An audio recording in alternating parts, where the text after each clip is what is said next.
Hey guys, welcome back to my channel. So let me show you how to stabilize and stack a cake. Today we're stacking a two-tiered cake. Regardless whether you're trying to stack 3-tiered, 4-tiered, 5-tiered, is the same method you're going to use.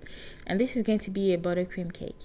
Okay, so my customer wanted it to be vanilla and coconut and red velvet, and so that was what I was doing here.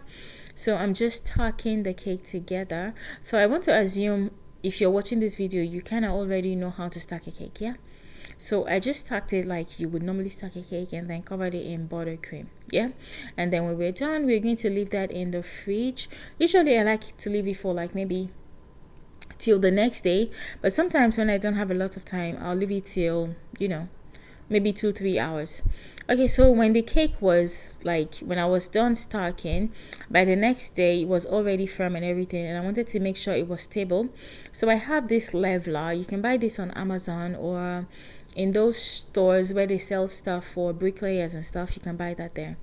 So at this point I'm trying to cover my cake in chocolate ganache. So the recipe for this chocolate ganache I'm using is ratio 3:1, which means 3 parts chocolate and 1 part cream. If you want to see like a video on that, I have that on this channel. So like maybe 2-3 years ago, it's like a really old video, but you can search it on here.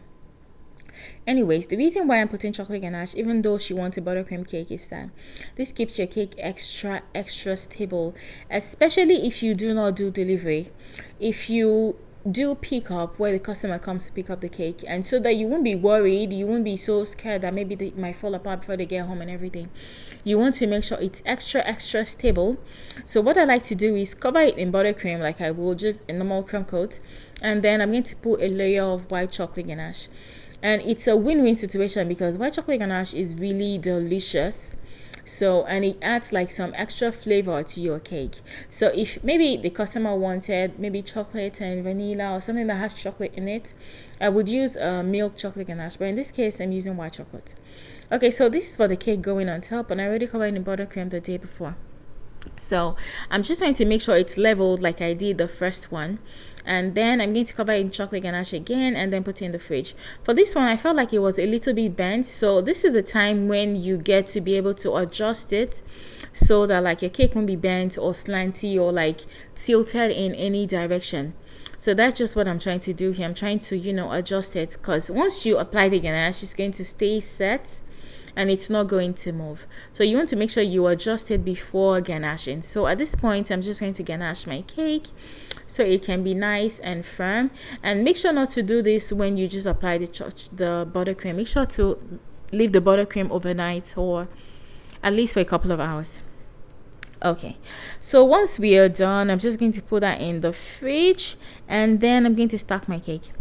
So what I'm doing right here is I'm cutting off the extra chocolate ganache on top, and notice I can't use a spatula, I have to use a knife because it is already firm. So that's all I'm doing. So the next thing we're going to do is we are going to dowel our cake. So the bottom layer is an 8-inch with 3 big layers. If your customer likes a lot of cream and stuff, you can make it 6. You can cut each layer in 2, but this cake was for a Nigerian, and Nigerians do not really like that much cream, so I usually take those things into account when I'm making cakes for my customers.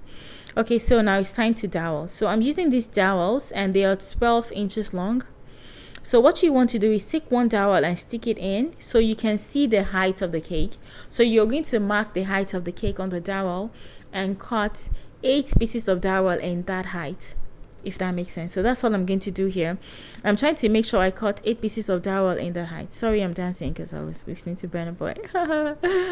Anyways, so after cutting all of your dowels, then you're going to make a circle in the middle of your cake, like in the space where you're going to put your top tier on top. You want the dowels to be in a circular form, so there'll be a space in the middle. So that's what I'm doing. So I'm just putting the dowels in a circular form around all 8 of them.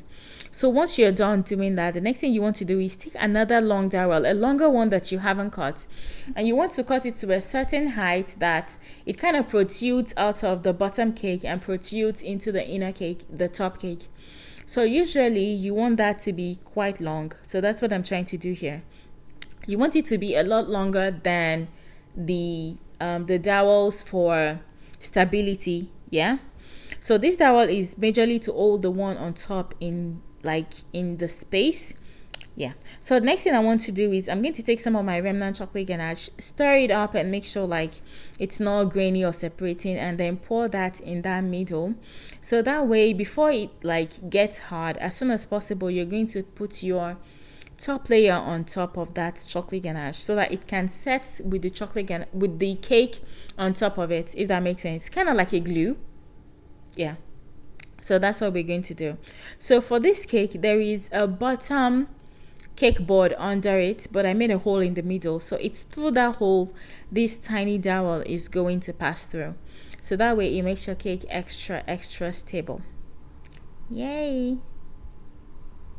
Yeah, so now we have a cake that's extra stable. If you look at it quite well, you're going to notice that it's still kind of a little lopsided, but we're going to correct that with buttercream.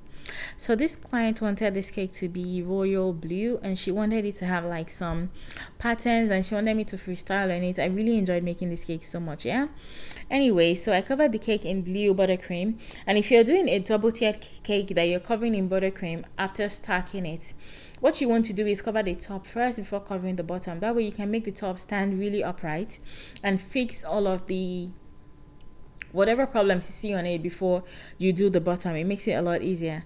Don't mind me, I was really happy here and just dancing. Anyways, so that's all we're going to do here. We're just going to try as much as possible to cover our cake in buttercream and then make sure like everything is smooth and perfect.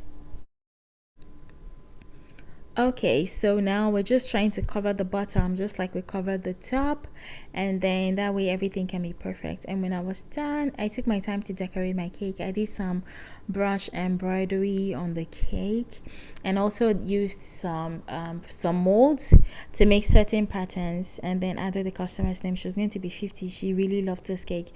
I got a really great review, like she was so happy, but I was even happier because I felt like it came out perfect and it was really stable. I'm sure you can tell just by looking at it. So thank you so much for watching my videos, and if you have any question, if I say leave it in the comment section, I usually do not come back to answer those because I have so much, but you can check me out on TikTok. I usually answer on TikTok. Thank you so much. See you next time.